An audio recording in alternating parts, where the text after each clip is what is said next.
आज जो हमारा टॉपिक है वो है स्विच केस। ठीक है।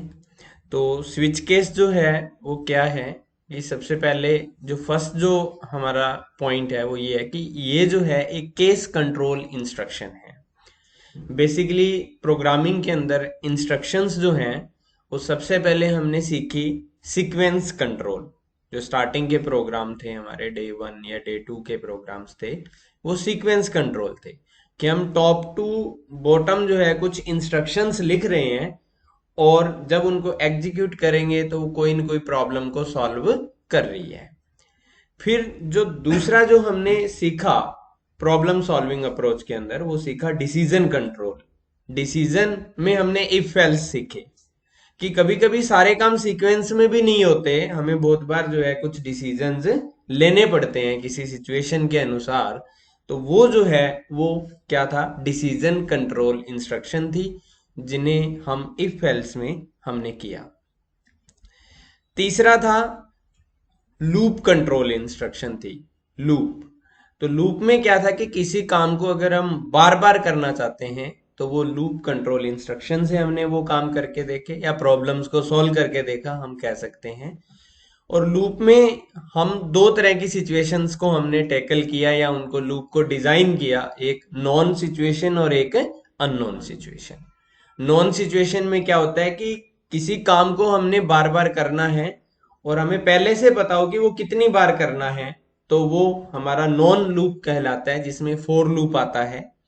और अननोन में क्या है कि जब हम किसी काम को बार बार करना शुरू करते हैं तो ऑन द स्टार्ट हमें नहीं पता होता कि वो काम कितनी बार करना है, तो उसे अननोन सिचुएशन बोला जाता है। और अननोन में वाइल और डू वाइल से जो है हम प्रॉब्लम्स को टैकल करते हैं।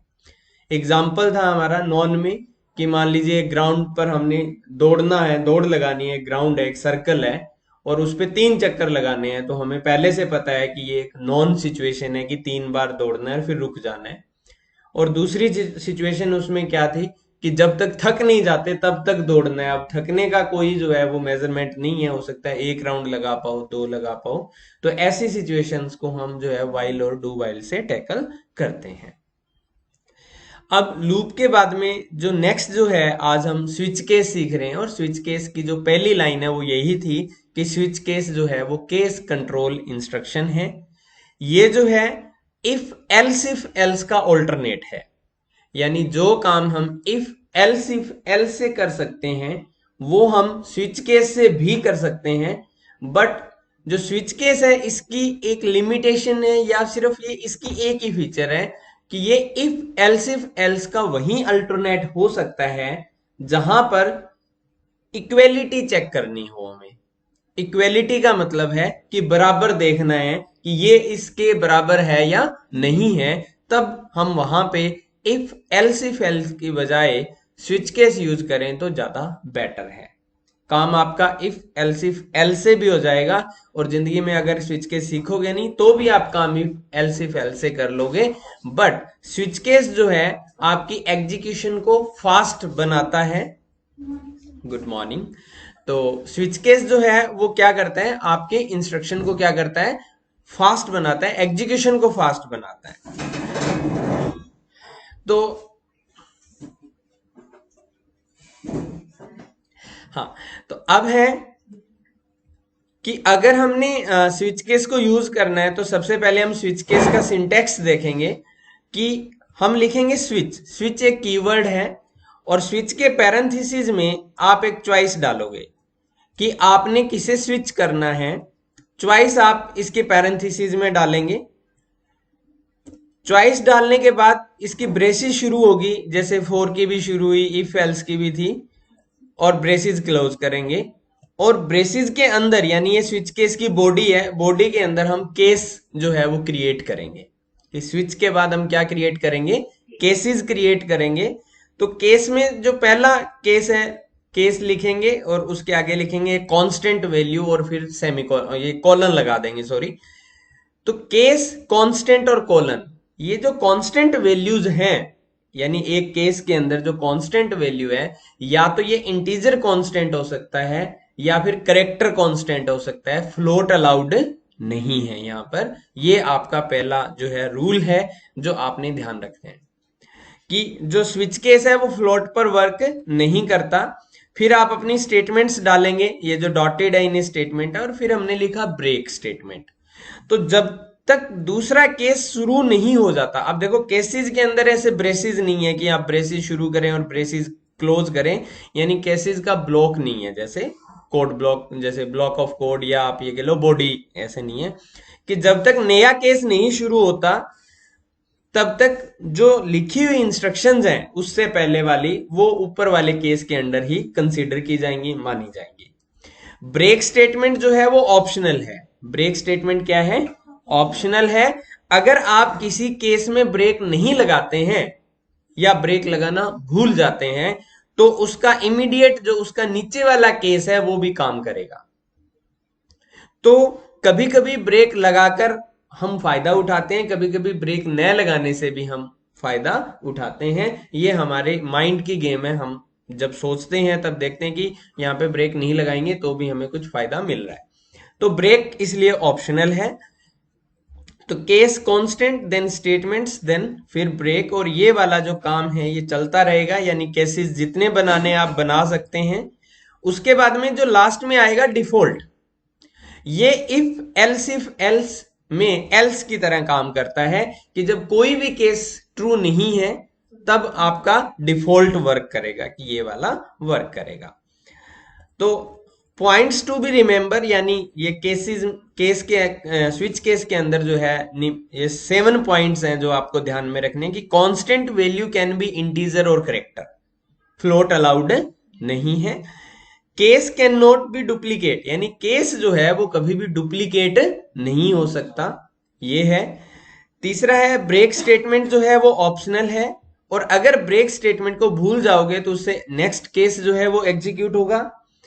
व्हेन ऑल केस फेल्ड, यानी अगर सारे केस फेल हो जाते हैं तो डिफॉल्ट वाला काम करेगा, और डिफॉल्ट जो है वो ऑप्शनल है एल्स की तरह, कि डिफॉल्ट लिखना है या नहीं लिखना है, इट्स अप टू यू, यानी ये ऑप्शनल है। तो हमारे पास एक क्वेश्चन है जो हमने इफ एल्स में किया था, कि enter day of the week and print name of the day, कि हफ्ते का कोई एक दिन डालो और उसका नाम प्रिंट करो, कि 1 है तो मंडे, 2 है तो ट्यूसडे, 3 है तो वेंसडे, है ना। तो हमने डे को इनपुट किया। तो एज यूजुअल यहां तक तो स्कैन एफ करने का एक प्रोसेस था, एक इंटीजर वेरिएबल डे बनाया और उसको हमने स्कैन कर दिया।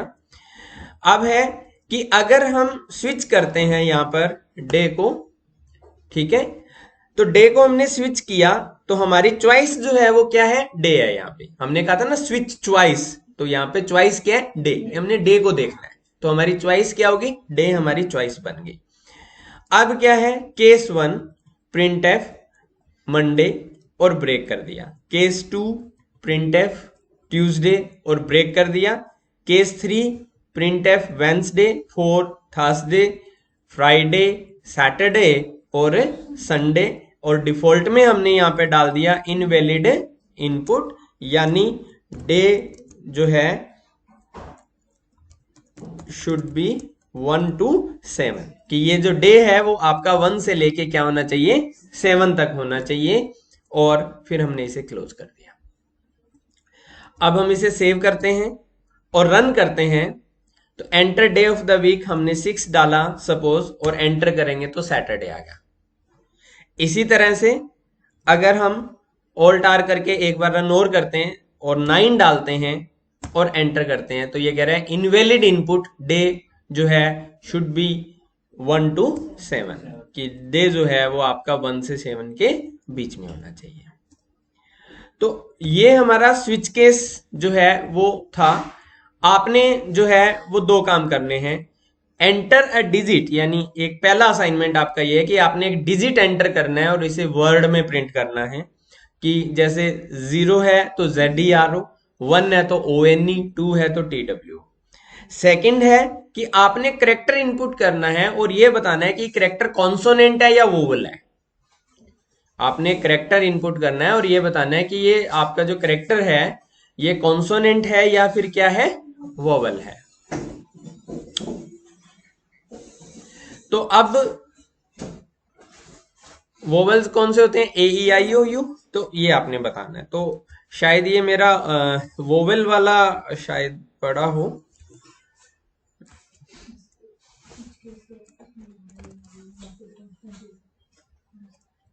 नहीं, इसमें है नहीं कॉन्सोनेंट या वोवेल का स्विच, नहीं है नहीं।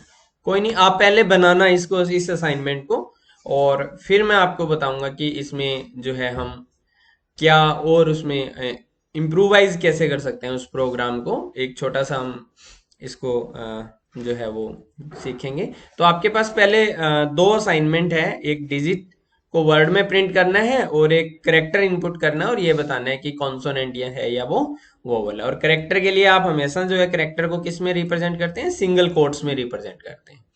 तो वो आपने देखना है। तो ये आपके दो असाइनमेंट है, ये आप करेंगे।